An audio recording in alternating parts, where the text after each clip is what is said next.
क्या OnePlus 15 2026 में best upgrade या फिर पैसा वसूल फोन रहेगा या फिर एक डिसअपॉइंटमेंट या फिर डाउनग्रेड रहेगा? आज की वीडियो के अंदर मैं आपको एक ट्रू रिव्यू दूंगा OnePlus 15 का। मेरे पास इस फोन को यूज करते हुए 50 दिन से ज्यादा हो गए और मैं एक ट्रू और ऑनेस्ट रिव्यू दूंगा। इसकी जो भी बेस्ट चीजें वो तो मैं आपको बताऊंगा, जो मुझे कमियां लगी इस फोन के अंदर वो भी मैं आपके साथ शेयर करूंगा। ऐसी वीडियोस देखो बहुत कम लोग करते हैं और मैं चाहता हूं आप इस चैनल को सब्सक्राइब करो।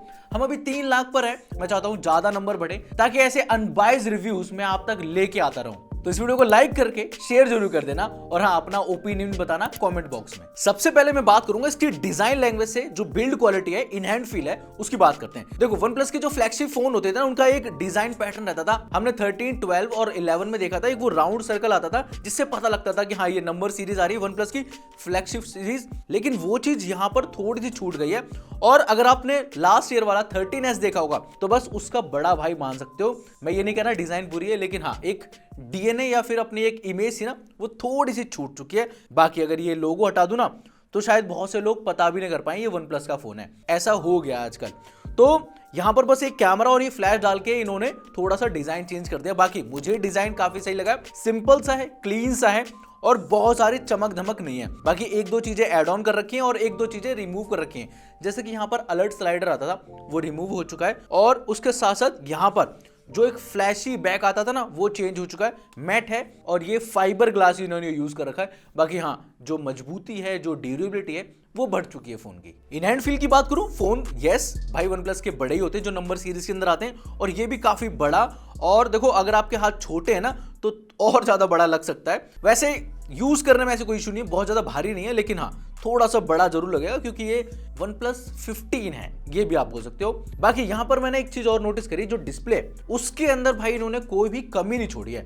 काफी लोगों के ना क्वेश्चन आ रहे थे मेरे पास, जो मैंने रील डाली थी इंस्टाग्राम पे कि भाई 2K से 1.5K पे कर दी इसकी डिस्प्ले, या ब्राइटनेस का जो नंबर है वो 1800 निट्स ही है, आउटडोर में कैसा परफॉर्म करती है। तो बता दूं, जनरली आप अगर इंडोर वगैरह में यूज कर रहे हो, मुझे तो कोई प्रॉब्लम लगी नहीं। और ऐसा नहीं कि OnePlus की तारीफ कर रहा हूं भाई, जो जेन्युइन चीज है ना वही मैं यहाँ पर रख रहा हूँ। कलर्स हो गए, डिस्प्ले हो गई, शार्पनेस हो गई, या फिर इसके जो व्यू एंगल्स है ना, वो भी बहुत सही लगे मुझे। और ऐसा कोई बड़ा फर्क नहीं पड़ता कि 2K से 1.5K में आ गई डिस्प्ले, मुझे ऐसा नहीं लगता। आप बताओ अगर आपने भी यूज करा ना OnePlus 15 तो कमेंट बॉक्स में लिखते जरूर जाना। बाकी आउटडोर में जो ब्राइटनेस है मेरे हिसाब से भाई वो भी ओपी है। 1800 निट्स जो है ना वो HBM है, यहाँ पर पीक ब्राइटनेस की बात नहीं कर रखी। तो आउटडोर में जब आप फुल ब्राइट करते हो ना, मैं कहूंगा सनलाइट भी इसके ऊपर पड़ती होगी तो ऐसे कोई प्रॉब्लम नहीं आती, बल्कि आपको ज्यादा बेटर ही लगता है और हर चीज क्लियर नजर आती है। बट ऑनेस्टली बताऊं, मेरे को जो सबसे बेस्ट पार्ट लगा है ना मल्टीमीडिया के अंदर, वो है इसके स्पीकर्स। अभी तक ना मेरे को आईफोन्स के स्पीकर्स बेस्ट लगते थे, मतलब उसके जैसा आउटपुट मुझे लगता है कि कोई फोन दे पाता था। सैमसंग थोड़ा लिस्ट में था,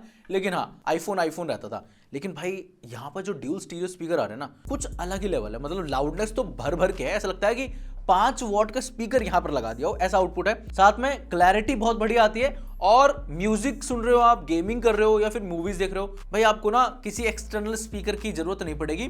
ऐसे इन्वायरमेंट में जहां पर एकदम शांति, वहां तो बहुत लाउड है, और आउटडोर जाओगे वहां पर भी काफी सफिशिएंट लगता है। अब OnePlus ज्यादातर फ्लैगशिप किलर के नाम से जाना जाता था, लेकिन अब ये ना ट्रू फ्लैगशिप बन गया है। मतलब यहाँ पर कोई ऐसा प्रोसेसर नहीं डाला हुआ जो फ्लैगशिप से नीचे आता हो। भाई सबसे टॉप एंड जो फीचर है ना वो यही है कि यहाँ पर सबसे तगड़ा प्रोसेसर डाला हुआ है, चिपसेट डाला हुआ है। यहाँ पर आपको 8 Elite Gen 5 चिपसेट मिलता है। इवन जो रैम है ना, LPDDR5X अल्ट्रा रैम यूज कर रखी है UFS 4.1 के साथ। तो Antutu स्कोर्स बहुत सही आते हैं, मतलब 4 मिलियन के आसपास टच कर जाते हैं। कभी वो 3.5 रहते हैं, कभी 3.8 और कभी वो 4.1 भी हो जाते हैं। मैं आपको क्लैरिटी दे रहा हूँ, तो नंबर थोड़ा सा रहता है। बाकी यहाँ पर हमने Geekbench के स्कोर्स भी देखे, वो भी सही थे। और CPU थ्रॉटलिंग बहुत मैटर करती है, आपको पता लग जाता है फोन कितना थ्रॉटल करता है, हीट करता है। अभी देखो यहाँ पर तो सर्दियां आ गई है दिल्ली में, तो भाई फोन पता ही नहीं लग रहा कि हीट हो रहा है, लेकिन हाँ, CPU थ्रॉटलिंग से फिर भी थोड़ा बहुत अंदाजा लग जाता है।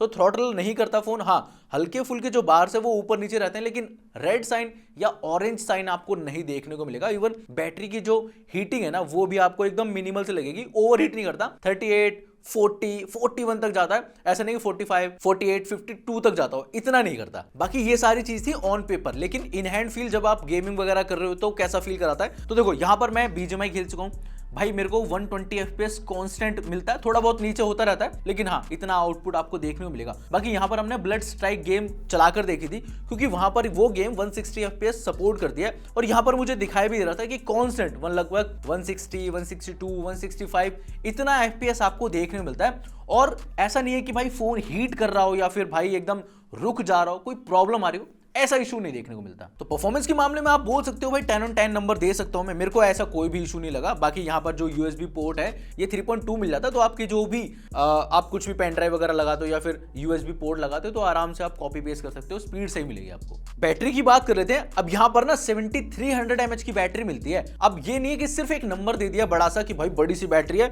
और सही चलेगी, ऐसा नहीं है। सच में बैटरी यहाँ पर काफी सही चलती है, जो नंबर है उसके अकॉर्डिंग ये परफॉर्म भी करती है। मैं लगभग 40-50 दिन से इसको टेस्ट कर रहा हूँ। शुरुआत में जब हम इसे टेस्ट कर रहे थे तो अब इतनी रैगेड तरीके से टेस्ट नहीं कर रहे थे, तब भी इसकी बैटरी एक हफ्ता चल रही थी। मतलब मैंने जैसे आज थोड़ी बहुत गेम खेल ली, उसके बाद कैमरा टेस्ट कर लिया, एंटूटू स्कोर्स निकाल लिए, फिर थोड़ा बहुत टेस्ट कर लिया, ये लगभग हमने एक हफ्ते तक करा।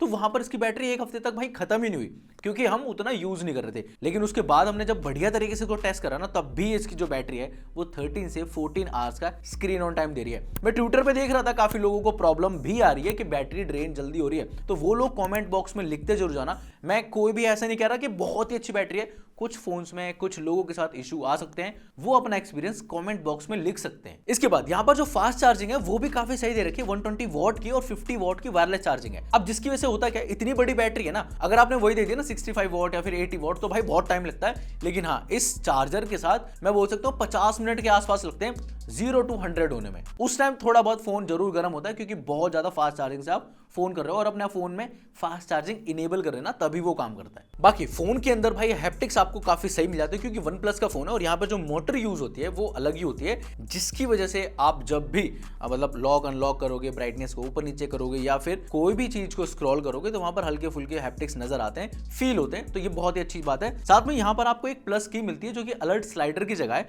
जिसकी वजह से आपका काम थोड़ा आसान हो जाता है। और काफी लोगों को ये पसंद नहीं है, मुझे पता है, वो भी लोग बता सकते हो। देखो यहाँ पर आप माइंड स्पेस से काम ले सकते हो, बाकी स्क्रीनशॉट वगैरह या फिर कुछ भी आप कस्टमाइज भी कर सकते हो इस बटन को, तो ये अच्छी चीज भी है थोड़ी सी। और जो भाई पुराने OnePlus के फैन हैं उनके लिए थोड़ी सी बुरी चीज भी है, थोड़ा वो इजी लगता था। अब देखो परफॉर्मेंस के बाद लोग देखते हैं कि फोन का जो सॉफ्टवेयर है वो कितना क्लीन है, कितना स्मूथ है। तो यहाँ पर आपको ऑक्सीजन OS मिलता है और ये Android 16 के साथ आता है आउट ऑफ द बॉक्स। तो यहाँ पर तो कोई सवाल उठता ही नहीं है, क्योंकि देखो एकदम क्लीन आपको एकदम सॉफ्टवेयर मिलता है, कोई एड्स नहीं है, कोई लैग नहीं है। कुछ भी आप ओपन करते हो, ऐप एनिमेशन या फिर ऐप को बंद करना, ओपन करना, स्लाइड करना, एकदम स्मूथ तरीके से परफॉर्म हो जाता है। और अभी तक मेरे को कोई ऐसी प्रॉब्लम भी नहीं आई है। एक दो अपडेट आए हैं उसके बाद भी ऐसा कोई मेजर इशू नहीं है। इवन OnePlus के साथ कुछ लोगों के भाई थोड़ा सा मैं कहूँगा कि BTO रखे, मतलब कि ना यहाँ पर जो ग्रीन लाइन आ रखी थी कुछ फोन्स के अंदर जो पिछली सीरीज थी, जिसकी वजह से भाई OnePlus ब्रांड बहुत ज़्यादा बदनाम होता। काफ़ी हद तक उसको भाई सॉल्व कर दिया OnePlus ने, और इसके साथ आई थिंक वारंटी भी देते हैं, 2 साल की वारंटी देते हैं कि अगर ग्रीन लाइन वगैरह आ जाएगी तो वही सॉर्ट करके देंगे, सही करके देंगे। तो ये अच्छी चीज़ है। OnePlus ने वहीं से अपना थोड़ा सा गेम बदला है। मैं बता रहा था ना शुरुआत में कि भाई थोड़ा सा गेम चेंज है, वहां से बदला है गेम। और दूसरी चीज है कैमरास, उसकी बात कर लेते हैं। कैमरा डिजाइन चेंज करने के साथ साथ यहाँ पर आपको 3 कैमरास देखने को मिलते हैं, वो भी 50 मेगापिक्सल ट्रिपल कैमरा। यहाँ पर जो अपर्चर साइज है कुछ छोटा कर रखा है, कम कर रखा है, और जो फ्रंट कैमरा है वो भी यहाँ पर आपको 32 मेगापिक्सल का मिल जाता है। पर क्या सच में ये मतलब 70K के आसपास अगर फोन ले रहे हो तो क्या बेस्ट है? नहीं, बिल्कुल भी मैं ये बात बिल्कुल नहीं बोलूंगा कि इसका जो कैमराज है ना वो इस प्राइसिंग में बेस्ट है, क्योंकि अगर आप इससे नीचे भी लेते हो ना, कुछ वीवो के कोई फोन को लेते हो ना, तो मच बेटर कैमराज मिल जाएंगे। लेकिन हाँ, यहाँ पर आपको परफॉर्मेंस मिलती है बढ़िया, और चीजें बहुत बढ़िया मिल जाती है, लेकिन कैमराज के अंदर अभी भी मतलब यहाँ टच नहीं कर पाया। वीवो, ओप्पो यहाँ टच कर चुके, ये थोड़ा सा नीचे ही रहता है। अब वो मार्केटिंग है भाई ब्रांड की, क्योंकि एक ही BBK इलेक्ट्रॉनिक्स के अंडर ही आते हैं सारे ब्रांड्स, तो इनको मतलब उस तरीके से डिजाइन कर रखा है। ज्यादा मैं गहराई में जाऊंगा, मैं सीधे इसकी कैमरास की बात करता हूँ। ओके, तो यहाँ पर हमने बहुत सारी फोटोज क्लिक करी है, इंडोर, आउटडोर, लो light, wide angle shot, even मैं कहूँगा कि कुछ ऐसे शॉट भी थे जो बहुत ही अतरंगी से थे। सबसे पहले जब आप नॉर्मल इस तरह की जो लाइटिंग कंडीशन में फोटोज क्लिक करते हो, नो डाउट काफी ठीक आती हैं। और हाँ, बिलीव नहीं होता कि आपने OnePlus के नंबर सीरीज के फोन से फोटोज क्लिक करिए। हैज़लब्लैड की जो ब्रांडिंग हटी है ना, हमने सोचा कि थोड़ा सा इंप्रूव कर जाएगा कैमरा। हाँ, थोड़ा सा फर्क जरूर पड़ा होगा, लेकिन अभी भी मैं कहूँगा अप टू द मार्क नहीं है, फिर किसी और ब्रांड से कंपीट नहीं कर पाएगा ये। दूसरी चीज, जब भी आप वाइड एंगल या फिर नॉर्मल में स्विच करते हो ना तो हल्का फुल्का कलर में डिफरेंशिएशन आता है। इवन जो डिटेल्स हैं वो भी कभी ना कभी थोड़ी बहुत कम ज्यादा आपको देखने को मिल जाएगी। तो इसीलिए मैं कह रहा हूँ कैमरा अभी भी अप टू द मार्क नहीं है या फिर बेस्ट नहीं है। हाँ, इतनी परफॉर्मेंस के साथ अगर आप किसी और फोन में देखोगे तो उसकी प्राइसिंग बढ़ जाती है, या फिर वहां पर कैमरा उतना अच्छा नहीं मिल पाता, या फिर परफॉर्मेंस अच्छी नहीं मिल पाती। तो कुछ ना कुछ कॉम्प्रोमाइज रहता है। यहाँ पर बस यही चीज बोल सकते हो, कैमराज अबव एवरेज है, बेस्ट नहीं है। इसके बाद जब भी आप 10x 20x पे फोटोज क्लिक करते हो तो वहां पर आपको कंट्रास्ट की कमी देखने को मिल सकती है। कलर्स उतने बूस्ट या फिर नेचुरल तो नहीं कहूंगा मैं, नेचुरल से भी थोड़े थोड़े फीके आपको नजर आते हैं। और कभी कभी भाई डायनेमिक रेंज हल्का सा भाई ये शिफ्ट करता रहता है, मतलब उतनी डिटेल्स आपको फोटोज में नहीं नजर आएगी। बाकी सेल्फी की बात करता हूँ, 32 मेगापिक्सल के हिसाब से मुझे सेल्फी सही लगती है। वहां पर आपको जो फेस है, नेचुरल स्किन टोन्स है, कलर्स है, डायनेमिक रेंज है, इवन जो एक्सपोजर जो मेंटेन करता है ना फोन, वो काफी हद तक सही कर लेता है। हाँ, रियर कैमरा से मैं थोड़ा सा डिसअपॉइंट हुआ है, लेकिन इस प्राइस के अंदर मैं बोल सकता हूं ओके रिजल्ट आपको देखने मिलेगा। बाकी इसके बाद हमने कुछ वीडियो शॉट भी इससे लिए जो कि 4K 60 FPS में, एक बार चेकआउट करो। ओके, तो मैं रिकॉर्ड कर रहा हूं उसके रियर कैमरा से, जहां पर आप 4K 60 FPS के साथ साथ 4K 120 FPS पे भी रिकॉर्ड करते हो। हाँ, लेकिन वहाँ पर वाइड एंगल का ऑप्शन नहीं मिलेगा। अभी जितनी वीडियो वाइड दिखाई दे रही है ना, उतना ऑप्शन आपको नहीं देखने को मिलेगा। लेकिन भाई अगर आपको शूट करना तो कर सकते हो। बाकी 8K का रिकॉर्डिंग का ऑप्शन भी है। 8K 30 FPS पे आप रिकॉर्ड कर पाओगे रियर कैमरा से। और ऐसे ही कुछ स्किन टोन से मैं चल के दिखा रहा हूँ ताकि आपको एक अंदाज़ा लग जाए स्टेबलाइजेशन कैसे काम करती है। साथ में जो माइक्रोफोन का आउटपुट है, मैं इसी OnePlus 15 से रिकॉर्ड कर रहा हूँ, तो आपको एक अंदाज़ा लग गया होगा भाई आउटपुट कितना तगड़ा आता है। ओवरकास्ट कंडीशन है, सनलाइट बिल्कुल नहीं है, तो ऐसा आउटपुट है। अगर हाँ थोड़ी सी लाइट होती तो जबरदस्त आउटपुट आता। ओके गाइस, तो ये है इसका फ्रंट कैमरा, जहां पर मैं 4K 60 FPS पे रिकॉर्ड कर रहा हूँ। फिर से HDR वाला ऑप्शन हमने इनेबल कर रखा है। और हाँ, इतना कुछ वाइडनेस आपको देखने को मिलेगी। बाकी जो स्किन टोन्स है मुझे काफ़ी पसंद आ रही है। अगर हाँ अभी लाइटिंग नहीं है, जैसे मैं बार बार बोल रहा हूँ, अगर लाइटिंग होती या फिर सनलाइट होती तो डेफिनेटली भाई बहुत ही अच्छी स्किन टोन्स आपको देखने को मिलती। बाकी अगर पॉसिबल हुआ तो मैं वो भी आउटपुट डाल दूंगा। बाकी अभी चेक कर लो भाई, ऐसा कुछ आउटपुट है। बैकग्राउंड देख लो भाई, कलर्स मेरे को हिसाब से काफ़ी ठीक आ रहे हैं। ये रेड, प्रॉपर रेड दिखाई दे रहा है। आई थिंक ऑरेंज है, ये ऑरेंज, प्रॉपर ऑरेंज दिखाई दे रहा है। स्किन टोन्स मेरे हिसाब से काफ़ी ठीक है। और स्टेबलाइजेशन फ्रंट कैमरा से कुछ ऐसी आपको देखने मिलेगी। व्लॉग करना हो या फिर कोई भी वीडियो रिकॉर्ड करनी है, आई थिंक आउटपुट काफ़ी सही है। और हाँ, माइक्रोफोन का आउटपुट मैं इसी से रिकॉर्ड कर रहा हूँ। फ्रंट में भी आपको अंदाज़ा लग जाएगा भाई आउटपुट कैसा मिलता है। और मेरे को कमेंट्स में बताना जरूर कि आउटपुट कैसा था, रियर का ज़्यादा बढ़िया था या फ्रंट का ज़्यादा बढ़िया था। ओके, तो मैं रिकॉर्ड कर रहा हूँ इसके फ्रंट कैमरा से, जहाँ पर आप डेप्थ या फिर आप बोल सकते हो बोके वीडियो या फिर आप बोल सकते हो पोर्ट्रेट वीडियो आप शूट कर सकते हो 4K 30 FPS पे। 4K 60 होता कुड भी बेटर भाई, लेकिन हाँ ऐसा कुछ आउटपुट आपको देखने मिलेगा। F मैंने अभी 2.5 रखा हुआ है, वैसे होना नहीं चाहिए था, 2.8 होता तो ज़्यादा बेटर होता, लेकिन हाँ ऐसा कुछ आउटपुट आपको देखने मिलेगा। और स्टेबलाइजेशन कुछ ऐसी है। बाकी मेरे को बताना कमेंट बॉक्स में भाई आपका आउटपुट कैसा लगा। इसके बाद मुझे एक दो चीजें और लगी फोन के अंदर। एक बग मेरे को दिखाई दे रहा था जब मैं साइड से अपना एक फीड सेक्शन होता है ना, जहां पर आपको सारे आर्टिकल दिखाई देते, तो वहां पर मुझे एक आर्टिकल दिख रहा था भाई एक बड़े यूट्यूबर का। तो उसको मैं जब स्क्रॉल डाउन कर रहा था ना और उसको जब वापस से स्वाइप कर रहा था लेफ्ट साइड की तरफ, तो वहां पर एक बग आता है जहां पर आपकी जो डिस्प्ले वो थोड़ी सी और इस तरफ रहती है, और वो मल्टीपल टाइम हो रहा था। मैं कई बार चेक कर चुका था। तो ये छोटे मोटे से बग्स अभी आपको देखने मिल जाएंगे, हो सकता है ये आगे जाके फिक्स हो जाए। बाकी मुझे और किसी पोस्ट में ऐसा प्रॉब्लम नहीं आई, बस ये जो चीजें थी ना वही मेरे को प्रॉब्लम लगी। और तीसरी चीज वो है प्राइसिंग। देखो जब ये लॉन्च हुआ था ना, काफी लोगों ने बोला कि भाई 73,000 का ये फोन लॉन्च हुआ है। ऑफर वगैरह लगाने के बाद 70,000 रुपए के आसपास आपको देखने मिलेगा, लेकिन फिर भी ओवर प्राइस लगा काफी लोगों को। और मैं सच बताऊं, ब्रांड की भी कुछ गलती है और कुछ ना भाई मार्केट जो प्राइजेस है ना, चिप्स के, रैम के या फिर रोम के या फिर और भी जो चीज़ें ना कंपोनेंट्स के, उनकी प्राइसिंग बढ़ चुकी है। तो आप अब एक्सपेक्ट मत करना 2026 में कि आपको फ़ोन सस्ते होते मिलेंगे।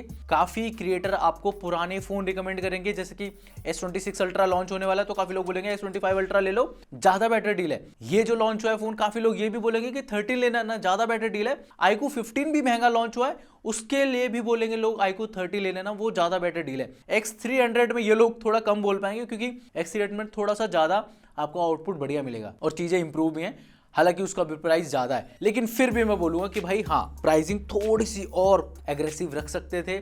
आई थिंक ये फ़ोन अगर 65 के आसपास होता और थोड़ा ऑफर वगैरह लगाने के बाद 61 62 का मिलता, एकदम ग्रेट वैल्यू फॉर मनी रहता। अभी थोड़ा सा मेरे को एक्सपेंसिव लग रहा है, लेकिन हाँ अगर इससे कम में बजट में आता है तो डेफिनेटली ये फोन लेने लायक है। एक दो चीजें हैं जो मैंने बताया, कैमरा में थोड़ा सा और आउटपुट बढ़िया चाहिए, और एक दो जो छोटी मोटी जो बग्स हैं उनके अलावा मुझे लगता नहीं फोन में ऐसी कोई मेजर प्रॉब्लम है। सब चीजें काफी ऑन पॉइंट रखी गई हैं, चाहे परफॉर्मेंस हो, डिस्प्ले हो, या फिर मैं बोलूंगा जो हैप्टिक्स हैं या फिर जो ओएस सिस्टम इसके अंदर मिलता है, एआई के फीचर भी काफी बढ़िया मिले मुझे। तो इन चीजों को देखते हुए ना आप ले सकते हो अगर आपका बजट अलाउ करता है, वरना मैं बस ये कहूंगा कि थोड़ा सा अगर बजट कम होता डेफिनेटली एक बढ़िया फोन था। ये मेरा एक्सपीरियंस था इस फोन को 50 दिन के आसपास टेस्ट करने के बाद। आप क्या सोचते हो इस फोन के बारे में कमेंट बॉक्स में बता सकते हो।